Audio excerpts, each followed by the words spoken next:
Okay, folks, I hope this recording lasts as long as we're going to need it. But I thought that I got several different kinds of wild lettuce today when I was going down a back road to Hazel Green, Alabama, Meridianville. And I will tell you, I do not know what one of these is, but I do see it quite regularly. I do not think it is the canadensis because the leaves are so narrow and long.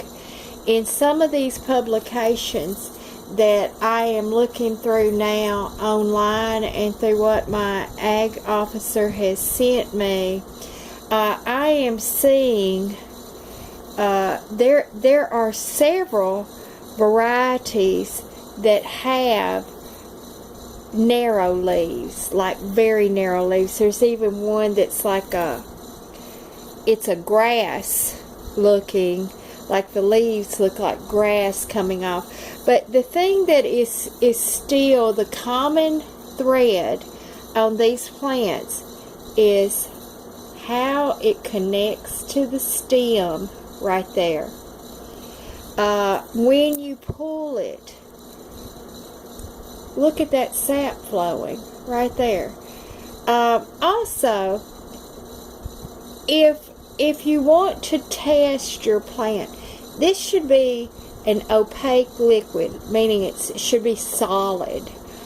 And this one turned tan as soon, like when I pulled the leaf, there was no white. It comes out tan. So all of these are markers with, and look at how this is flowing. Now this is from a stalk that has the seed head set but has not branched out to flower yet. So even though this is a little plant, this stalk is full of the sap, and you can see that it's just dripping down the stalk. So the other thing, if you just keep touching it and you keep touching it, it gets darker and darker, and it gets stickier and stickier. So these are some identifying characteristics of the plant that does not vary. This milk sap is the key. Now on this one, you see this is hollow through the stalk. So here's one, and it's a narrow leaf kind. Now that's another one. I loaded up the back seat of the car, y'all. So I'm going to put this over here to the side. I've already got that big pot of mine. I've already got it full, and it's cooking with more stalks and leaves.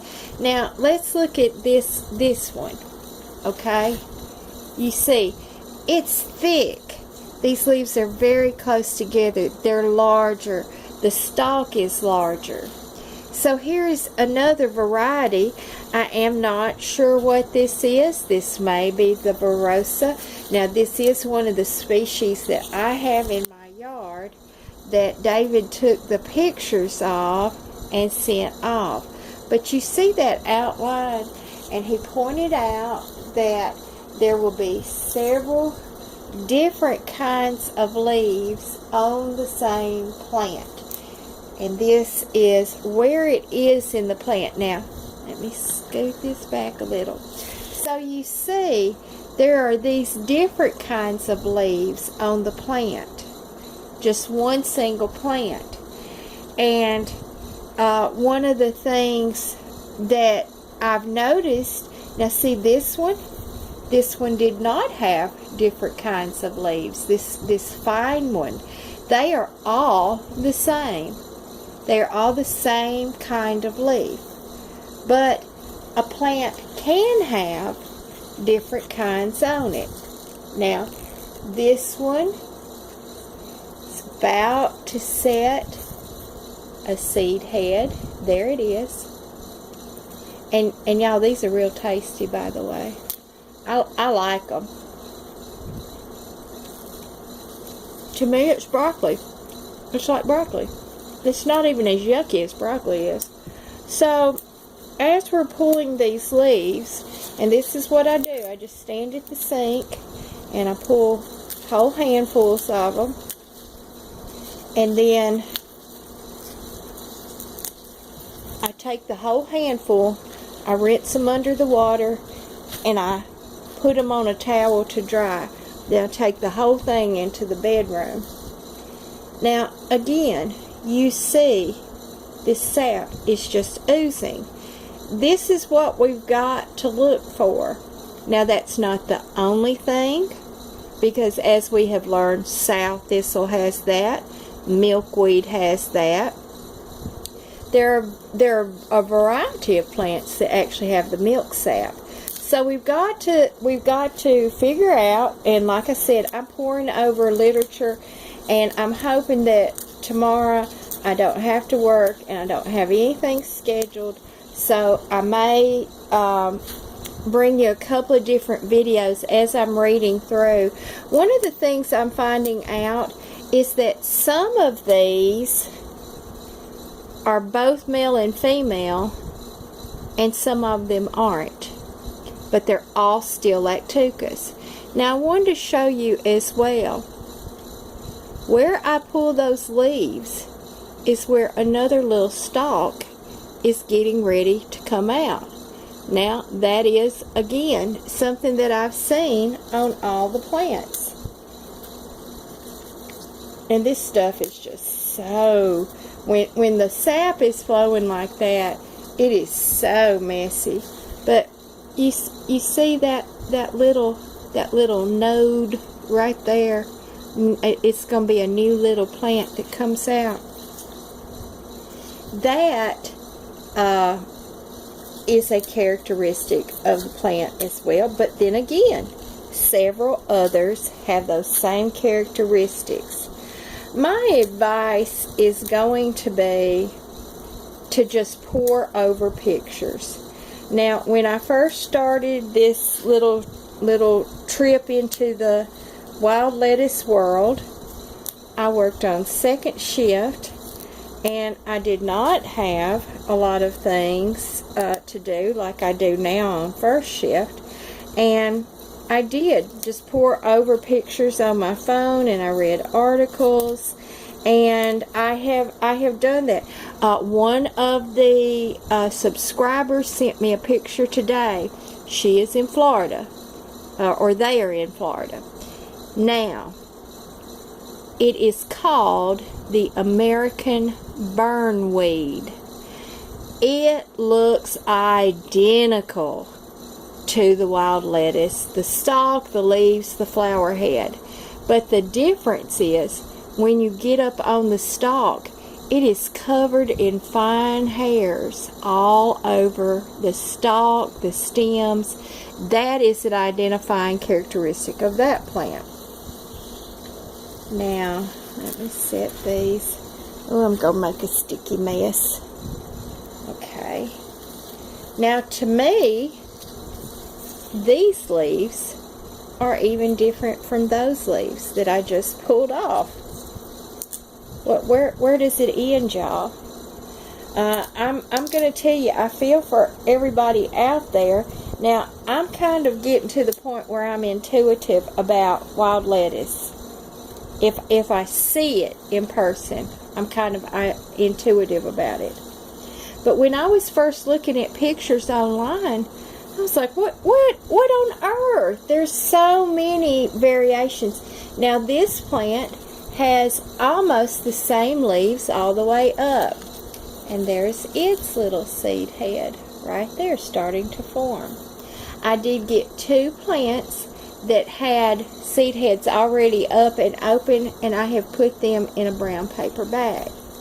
So, as I'm getting these different varieties, and I have an absolute determination that I want to expand about 16 more feet of my backyard into that wild area, and I am going to grow as many varieties as I can.